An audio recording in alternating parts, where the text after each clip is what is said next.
masusupresa po kayo mga bossing ko sa daming blessing na darating. Matapos nyo pong ilagay po ito sa bawat corner ng inyong tahanan. Pero syempre, ilalagay nyo sa lagayan at huwag pong nakasabog sa sahig mga bossing ha. Dahil ito po ay natutunaw, maaaring instead na kamalasan ay ma-reverse at maging kamalasan ang dumating po sa inyo po mga bossing.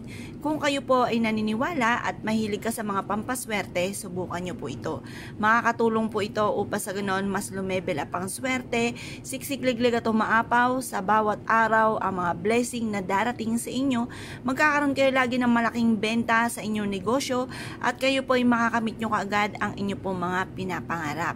Kung naniniwala ka at kayo po ay isa sa maraming mga pangarap at ikaw po ay nais na maging matagumpay, at lahat ng mga problema nyo pinagdadaanan sa ngayon, bukod sa inyo pong panalangin ng taimtim, at kung ang problema po ninyo ay tungkol sa usapin ng pera, bukod sa inyo pong sipag at tiyaga, ay maglagay ka ng maliit na shot glass na puno ng asin, at ito po ilagay nyo sa bawat corner ng inyong tahanan. Ang asin ay isa sa mga subok na, lalo na sa mga punsoy expert na nire-recommenda ang asin, na the best na cleansing ng ating kapaligiran. Ngayon po mga bossing, kung ikaw po ay laging may karamdaman, isa sa miyembro ng pamilya ay laging may karamdaman, at ganoon din po ay parang umiikot-ikot na lang ang karamdaman, hindi na gumaling-galing. Halimbawa ay nagkasakit si nene, ang sumunod naman po ay si kuya, yung mga ganon mga bossing.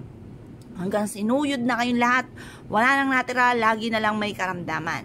Yan po ay mainam, mag-cleansing ka ng kapaligiran para mawala ang mga karamdaman. Kung ikaw po ay masipag na tao at ikaw po ay lagi na lang walang pera, maaaring may kamalasang karing taglay dahil malaking question mark kung ikaw ay masipag, madiskarte at ginagawa ang lahat tas lagi kang walang pera. Malaking katanungan po yan. Kaya kailangan magawa ka ng ganito upang maklinsing ang inyong kapaligiran at hindi ka na malasin pa. Ganoon din po mga bossing ko, kung ikaw po ay laging napapasin ninyo na away-away sa loob ng inyong tahanan na walang katapusan.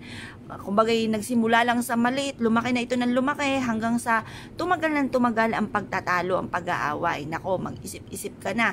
Maaaring sa loob ng inyong tahanan ay punong-puno ng mga negatibo. Kasi syempre lalo na may umaalis ng bahay, tapos bumabalik ng bahay. Kumbaga, pag umalis sila, may kumapit sa kanila na kamalasan, mga negatibo na hindi natin nakikita. Tapos enter tayo sa loob ng bahay.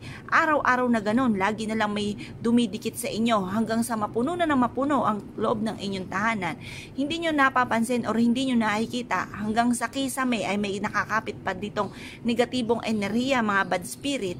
Kailangan meron kayong ganito para sa may pintuan pa lamang, kahit may lumalabas ng tahanan, kapag ito'y pumasok at meron kayong ganito sa loob ng inyong tahanan, bibitiw na po yan sa inyo pong main door, hindi na makaka-enter sa loob kasi takot ang mga bad spirit sa mga ganito mga bossing, sa mga asin, bawang, dahon ng laurel, yung mga ganyan mga bossing. Kaya kailangan meron kang ganito para laging ma-cleansing ang loob ng inyong tahanan.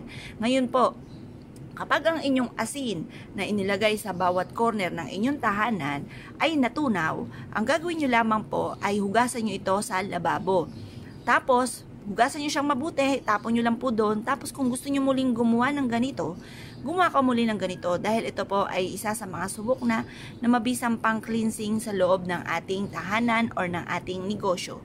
Kaya kung kayo pinaniwala at nais nyo po itong gawin, ay siya mga bossing, good luck po sa inyo po lahat.